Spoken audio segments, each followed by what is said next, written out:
Olá, tudo bom, gente? Como vocês estão? Ah, Mais uma vez nós aí juntos, né? Fazendo o nosso encontro virtual, onde a gente vai entender um pouco mais da palavra de Deus sobre a direção do Espírito Santo, né? Ah, Você percebe que deu uma esquentadinha novamente, né? Já não tá aquele vento, né? E tudo, mas é verão ainda, né? Então faz parte, né? Estamos aí para passar por isso aí também, né? Bom, nosso assunto hoje, a ideia do nosso assunto hoje, a gente pode chamar de ordem social.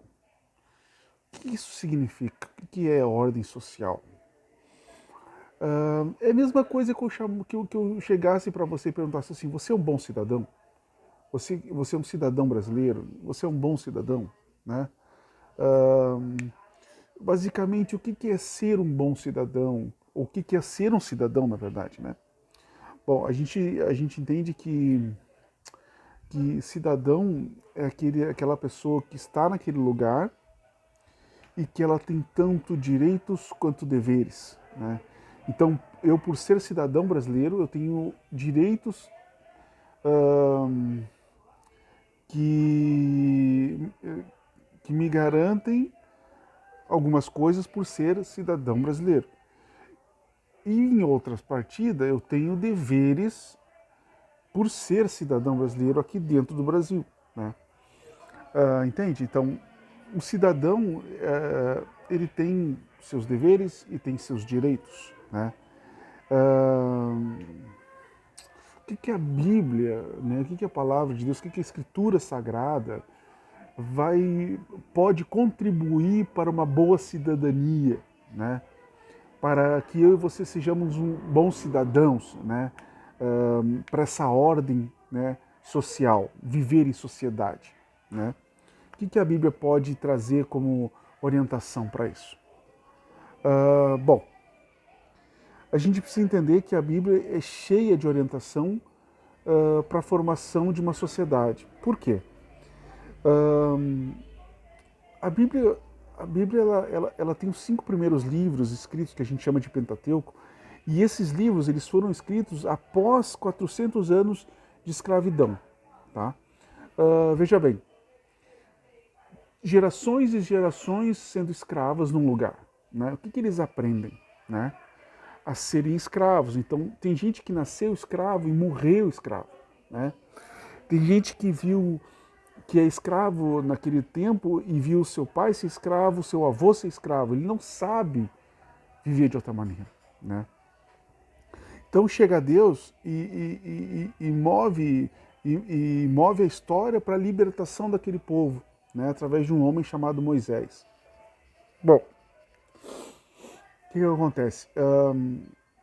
Moisés, então, junto com Deus, escuta da parte de Deus um monte de situações de regras de conduta, de leis morais, né?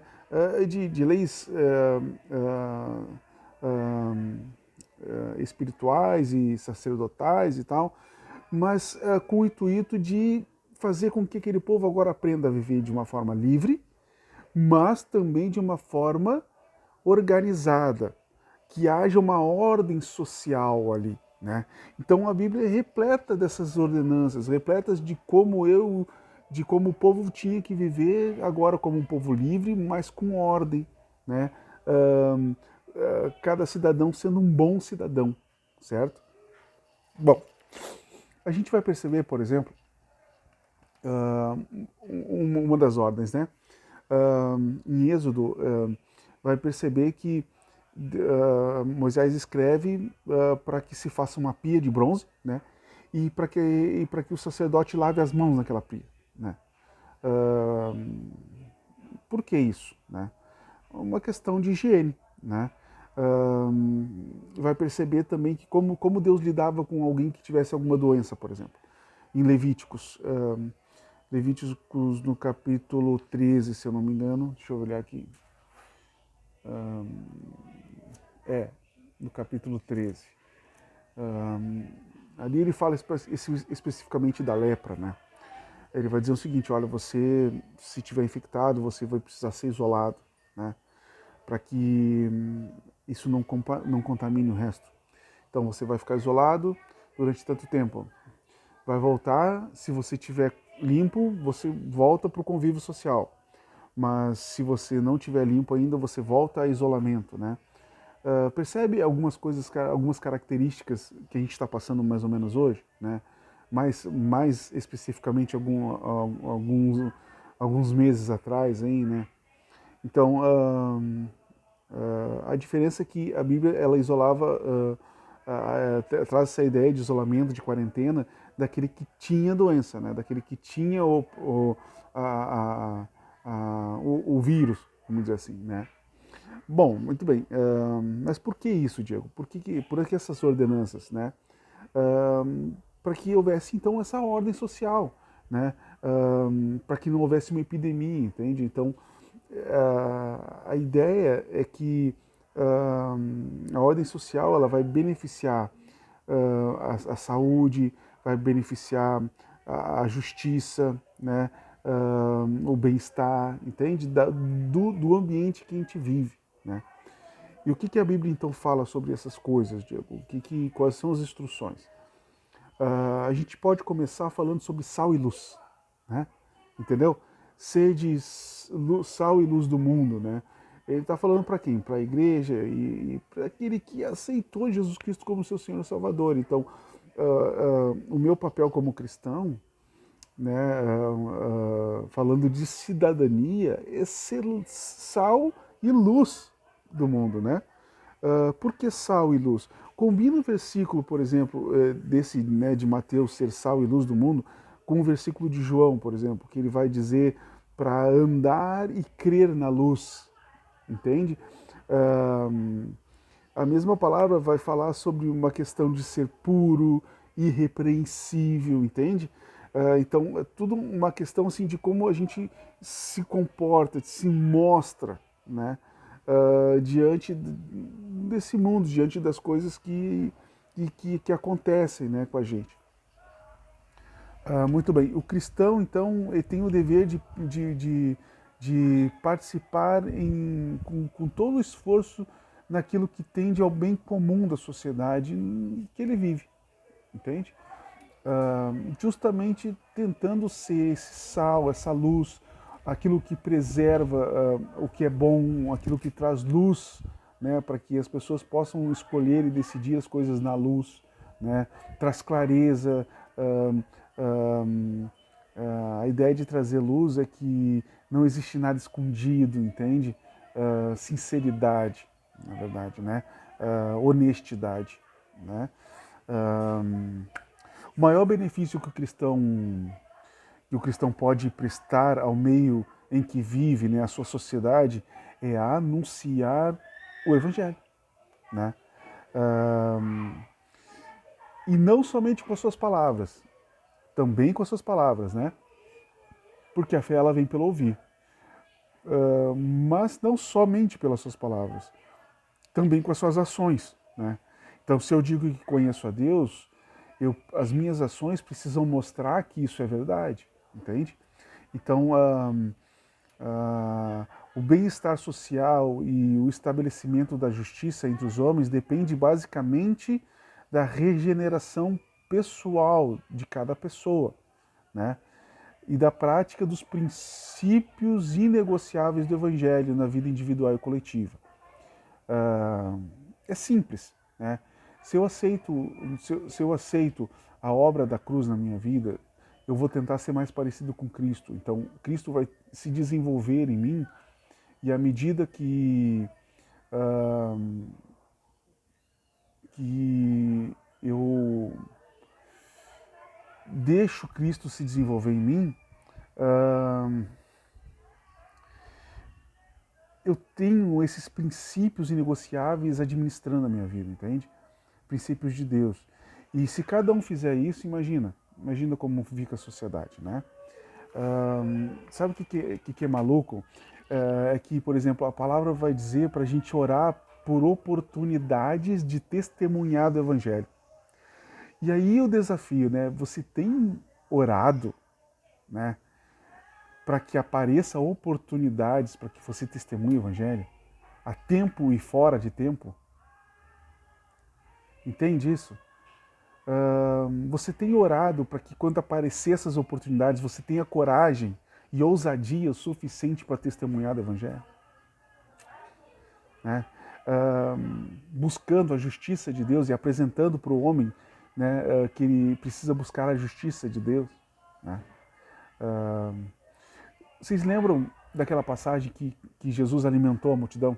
Né? Então os discípulos chegaram para ele e disseram assim: ó, Jesus, Senhor, existe essa dificuldade, existe essa necessidade, né? Existe essa necessidade. E Jesus olha para eles e fala assim: ó, deem de vocês, né? Deem vocês algo de comer para essas pessoas, né? Indicando que a participação nossa, né, naquilo ali. Então, como eu e você temos agido para que tenhamos, ou melhor, para que sejamos bons cidadãos, né? Qual é a minha participação e a sua, né? A gente tem a parábola do samaritano, né? Que era alguém rejeitado, né?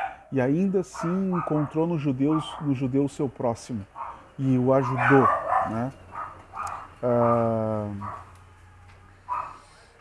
Como eu disse, a gente precisa evitar dizer que conhece a Deus somente com a boca, né? A gente precisa evitar e manter as nossas ações, fazer com que as nossas ações demonstrem aquilo que a nossa boca fala, entende?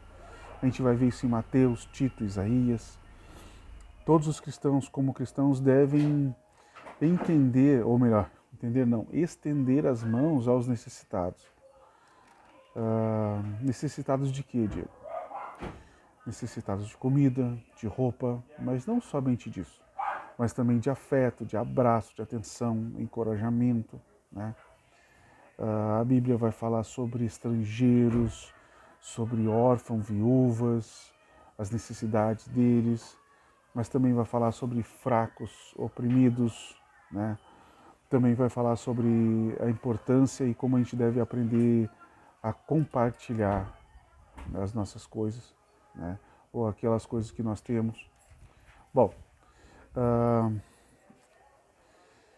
tudo que se deve fazer tem que se fazer no espírito de amor, né? Não adianta nada eu tentar fazer as coisas por violência, né? Ou de um jeito discordante das normas de vida do Novo Testamento, por exemplo, né?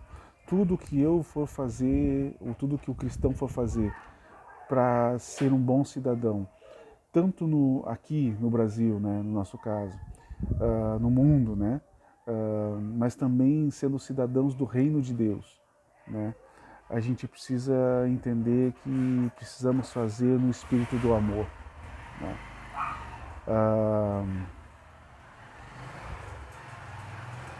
Fazer isso no espírito do amor é entender o chamado de ser cristão, né? É entender que Deus revelou o que é bom e espera que a gente faça aquilo que é bom, né? É saber que nós temos a oportunidade de promover a paz e agarrar isso com as mãos, entende? Então não é por força nem por violência, mas pelo Espírito de Deus, entende? O que mais que a gente pode falar, né? Aqui, o manual para que eu e você sejamos bons cidadãos, aonde a gente estiver, entende? Aqui na Terra, né? No Brasil, Rio Grande do Sul, no meu caso, Novo Hamburgo, né? Na Igreja Batista Boas Novas, no Reino de Deus, entre os meus vizinhos, né? Na rua onde eu moro, né? No meu caso, no condomínio onde eu moro. Entende? Então, ordem social é uma coisa necessária, né? E nós temos uma repleta gama aí de instruções de como participar dessas coisas, né? De como se envolver em ser um bom cidadão, certo? E não esquece que o maior benefício que um cidadão pode trazer para o meio onde você vive é o testemunho do Evangelho. Ore o desafio, né? Ore para que você tenha oportunidade de testemunhar do Evangelho. Ore para que quando essa oportunidade aparecer, e ela vai aparecer, você tenha coragem, você tenha ousadia de testemunhar do Cristo. Em nome de Jesus. Tenha um ótimo dia. Até mais. Ah, já estava esquecendo. Lembra de compartilhar. Lembra de compartilhar esses vídeos. Talvez a resposta aí das questões que muitas pessoas têm estejam aqui, entende? Então compartilha mesmo. Estuda. Separa o seu tempo, mas compartilha. Mostra, né, que é possível, que existe algumas respostas, tá? Deus abençoe você. Até mais.